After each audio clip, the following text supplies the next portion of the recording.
Hey everyone, I'm Norotus, welcome to my channel. Since I guess you can all read the title of this video, I think you already know what I'll be talking about. But before beginning, I want to remind you that everything I'll say is purely my opinion, and I understand that you may have a different one. In that case, please, you're more than welcome to express it in a civil and constructive manner in the comment section of the video. Moreover, I'm trying to do a balance with the perspective of the average player, so I'll probably forget to mention some part of the story or some gameplay introduced in the chapters. I wanted to go back with my memory and see what this saga left in it. I am not doing an accurate study of each chapter. Also, from this point onward, there are going to be a ton of spoilers. So, if you're still playing the story of Guild Wars 2 and you're invested in it as much as I am, you should probably tune out right now. So, the Icebrood Saga. Well, it's been an interestingly built season, and I honestly think that it has actually been quite enjoyable until a certain specific point. Since I want to give to Caesars what belonged to Caesar, I have to say I actually enjoyed a lot of the content that has been released through the progression of the Icebrood Saga. I enjoyed taking part in the festive activities of Grothfarm Valley and attended way too many times the concert of the Metal Legion. I mean, for this chapter we had free metal song played by Char. How freaking awesome was that? The introduction of the main character of the narrative arc was also really good, with a Scar-like Vanguard giving very bad vibes and a young and brave Ryland fallen under his influence. We also began to see a new side of Ritlock, a side that we never thought we would have seen. Also, we were introduced to a new type of gameplay, strike missions. At the beginning I was a bit scared of this 10 people content, afraid it was too similar to Raid that I never approached yet at that time. Instead, I found Shiver Pick Strike extremely easy, quick and enjoyable. The idea of approaching new people to raids through instances working as mini raids was pretty clever, and I actually think it worked for me. Let's move to the next chapter, Whisper in the Dark. Well, what to say, I loved to see the influence of Jormag beginning to poison people's mind. I loved seeing Bram being insulted by his former comrades. I mean, it's a huge satisfaction seeing someone insulting Bram once in a while.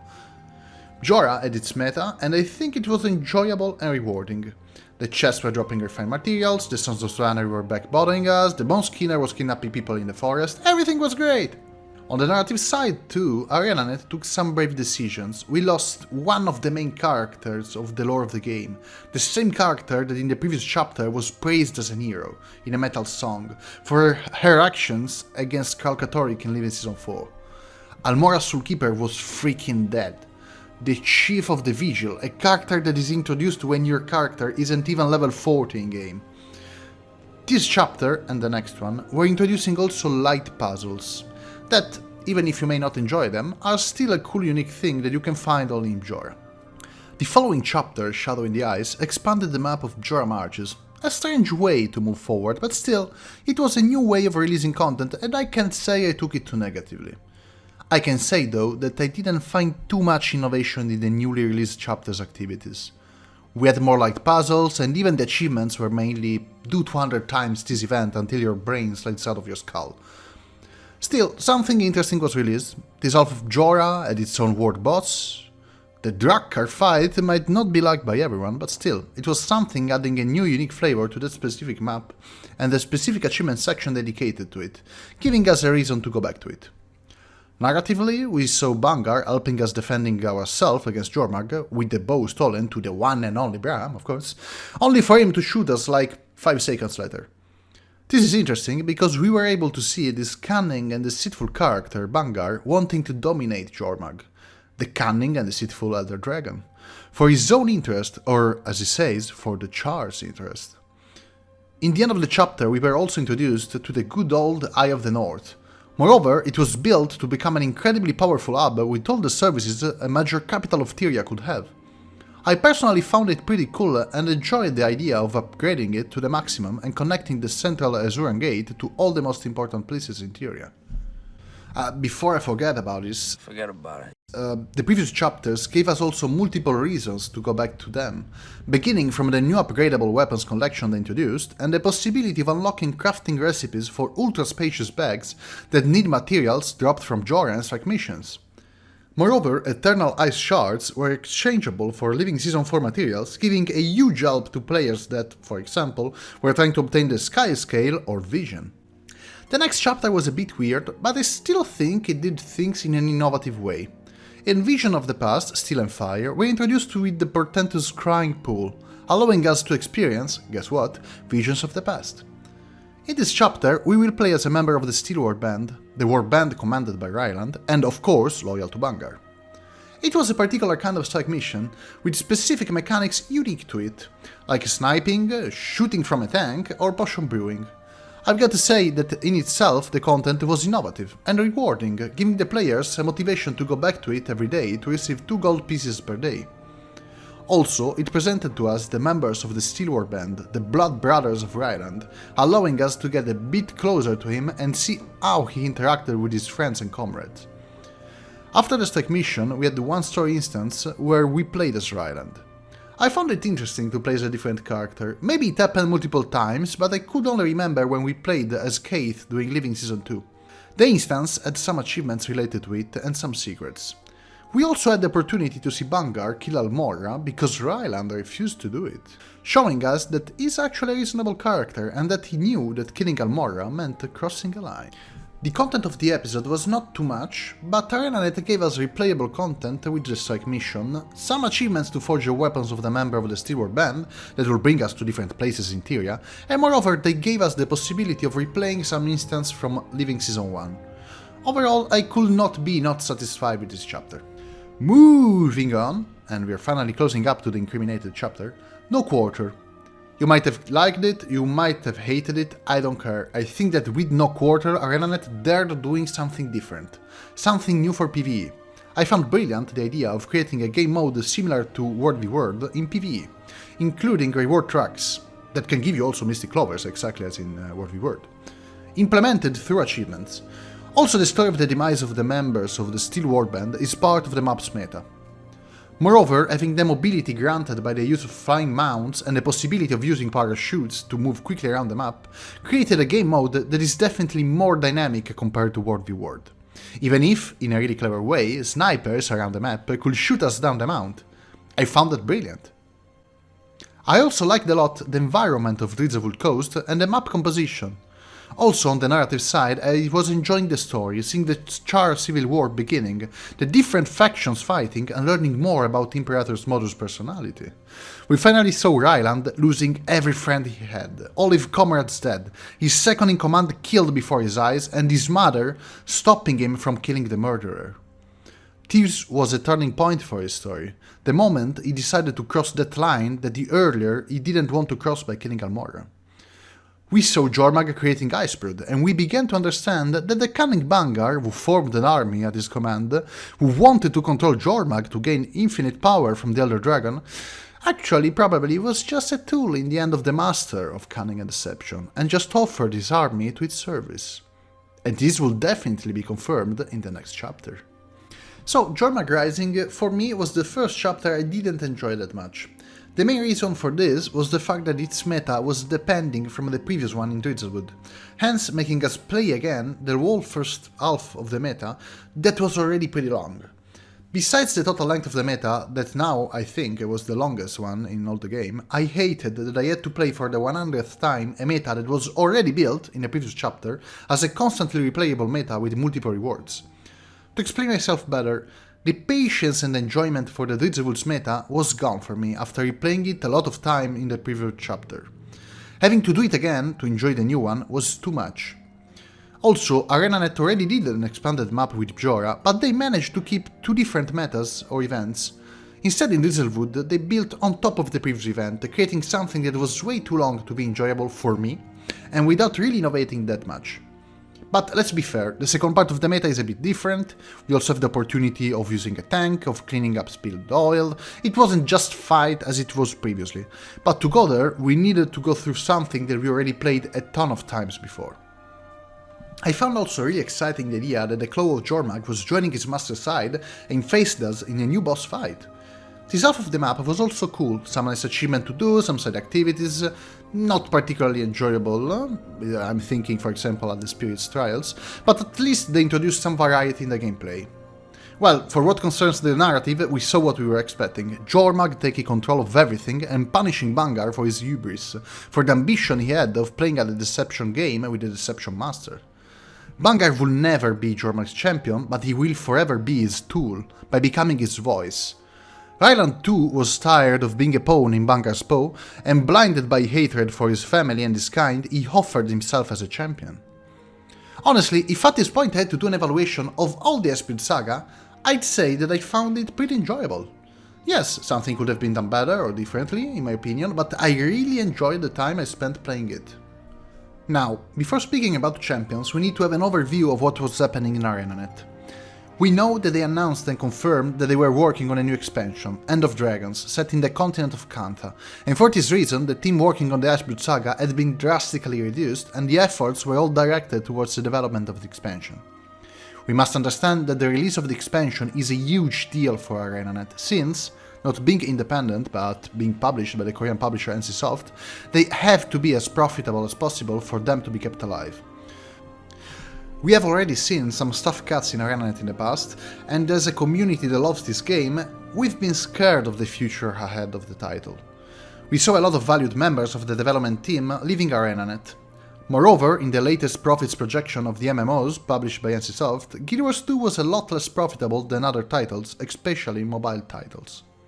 I want to be clear that I'm not saying this to indicate ArenaNet as guilty of something, because in fact, one of the reasons why I love Guild Wars 2 is its monetization system, that compared to any other game is non-predatory and non-pay to win. I fell in love with this system when, as a 15 years old, with of course zero money in my pocket, I was able to play for the first time an MMO, Guild Wars 1, where I had the same exact possibility as every other players, simply by buying the game and without spending anything more, no pay to win bullcrap, no monthly subscription.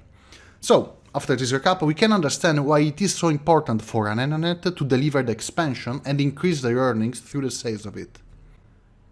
Hence came champions. So, instead of releasing a final chapter of the season, we would have a chapter divided in different sub-chapters released with a certain frequency and connected by World Rally Allies events. It was clear that this was done to create an ending to the Icebrood Saga, to avoid creating a drought of content before the release of the expansion. But it transpired also that the saga will not develop or end as it was originally intended. In a mixture of fear for the ending of the Icebrood Saga and excitement at the idea of the release of a new expansion, I started playing the releases of Champion. So, to analyze Champion, I will split clearly the explanation into sections: mechanics and narrative. I already did this through the video, but now we really need to make it explicit because there is too much to say about it. So, mechanics. The chapters of Champions are played through DRM, Dragon Response Missions. These are instanced 5 players content taking place around Tyria, in places we already knew and explored previously. DRM can also be soloed or played in a challenge mode. It's clear that in this way ArenaNet didn't have to create new maps from scratch, and this made the development of these chapters easier and quicker. All the released DRMs have more or less the same structures. First, a pre-event, 3 different activities to do to obtain a bonus for the DRM. Usually kill enemies, save people, move stuff. This pre-event is useful if the content is played in a public instance, to do something while we wait for someone else to join. They did something similar in Forging Steel, but there they were also teaching you the special mechanics of the instance. Number 2, the event. Escort someone around the map, or protect this zone, or defeat all enemies. Done. Number 3, the final event. Defeat the big bad boss.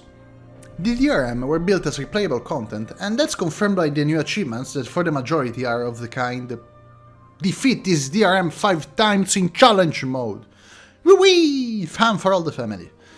As you can understand, I was not too happy with them. I think this might not be a shared feeling. I understand that a lot of people wanted some group instance content, but I just was not feeling it. I mean, every time a new chapter of Champions was released, I played it once for the story progress and then moved to other activities.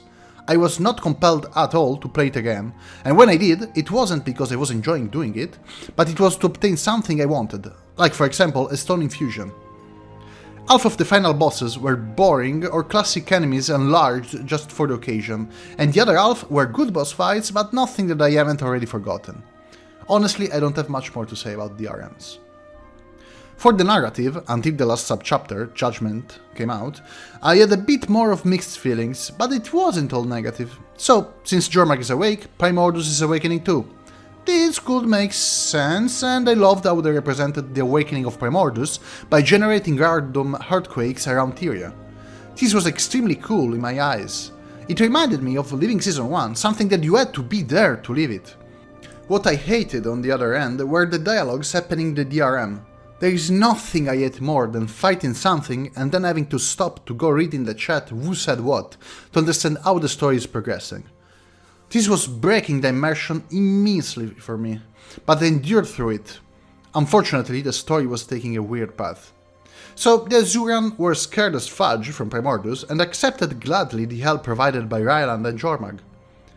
At the beginning I was thinking, what's your freaking problem, Azura? What the hell are you doing? But then, through the conversation with Bangar or Jormag, I could see how this was in character for Jormag, beginning to divide the races of Tyria through his cunning and deception. I was still not accepting the Azuran reaction, but I agreed that Jormag's plan was not stupid. He would have fighted Primordus, that was a huge threat to him, and befriended one of the races of Tyria. Great plan if you didn't reveal your true intentions 5 minutes later by freezing over Lake Doric and half of its population. And I think I have nothing more to say related to the story narrated in the DRM. At the beginning, Jormag was still the cunning son of a dragon that he has always been, but dropped the mask in 10 seconds, and from there the narrative structure of DRMs was always the same. Commander, we are a very specific faction and we need your help defending from the attacks of Jormag or Primordus. Here I am, I'm strong, enemy defeated, you join us? Of course we will! And repeat. And in all of this, we had Aurene sitting on her asses, not sure she should intervene in order to not unset the balance. Okay, I get that now she grew up, she's more mature and all, but do you freaking remember when she bolted in Joko's palace and devoured him to save us? I loved the moment so much, it was simply great. What happened to that recklessness? Yes, okay, some time has passed, but not that much time, come on.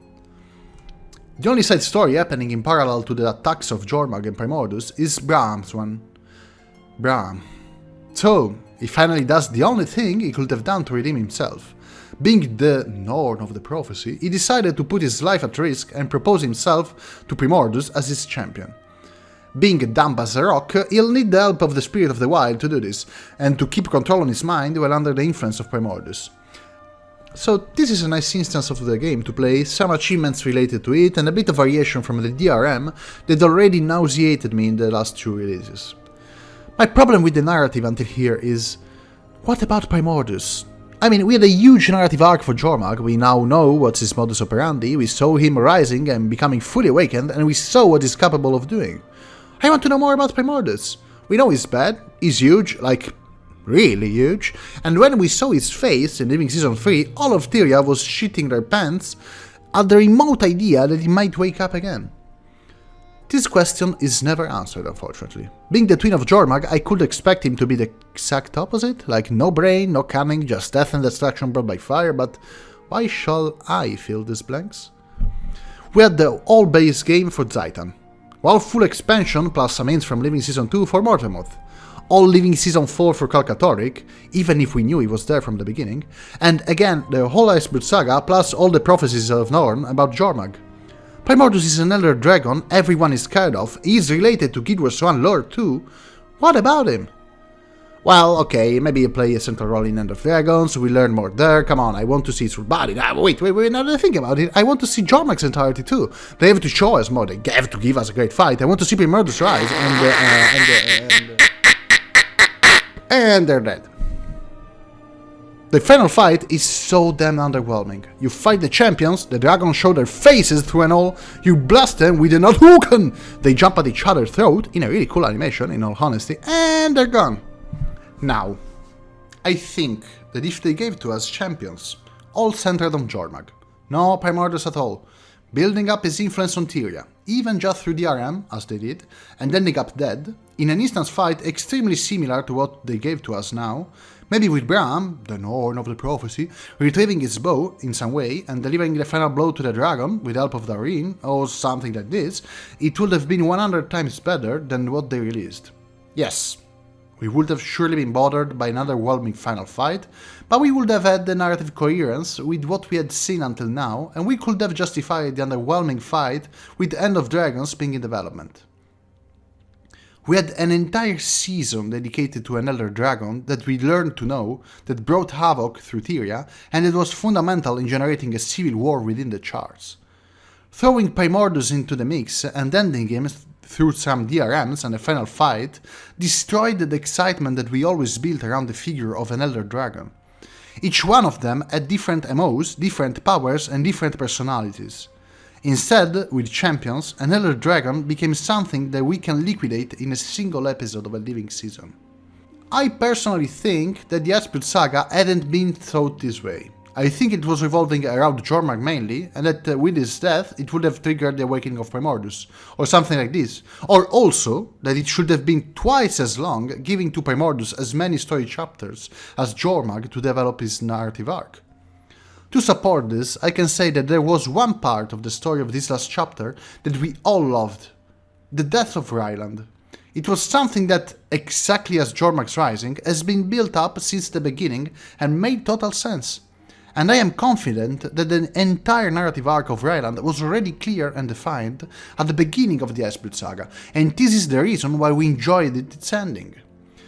The death of Ryland could have been copy-pasted as it is after a boss fight involving only Jormag, or in any case at the end of the Icebrood Saga in any moment, and it would have been perfect in any case. The impression that I had is that ArenaNet wanted to close as quickly as possible anything related to the continent of Tyria. In the future there should be Kantha and Kantha alone, and there will be the definitive end of dragons. The reason why I'm disappointed is because this is something no one can go back and erase. This is now the official history of Tyria. This is not a balanced patch that can be rolled back or fixed, this is the story of the fantasy world we love. That being said, I'm not mad at the good people working at ArenaNet.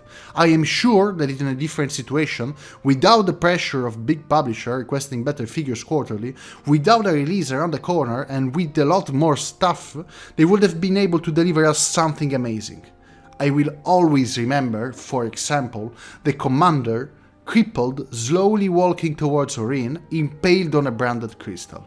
I will always remember her coming back to life and flying us besides a huge wounded Clarkatoric.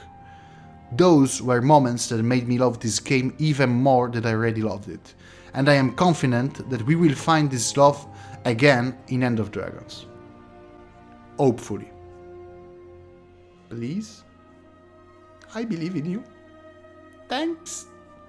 Well, that's all for this video. Probably you don't know me, since this is one of the first videos I created in English. So yeah, I'm Norotus, I'm an Italian streamer and I stream pretty frequently on Twitch, both in English and Italian. If you like my video, would you be so kind to like it also on YouTube, and why not subscribe to my channel?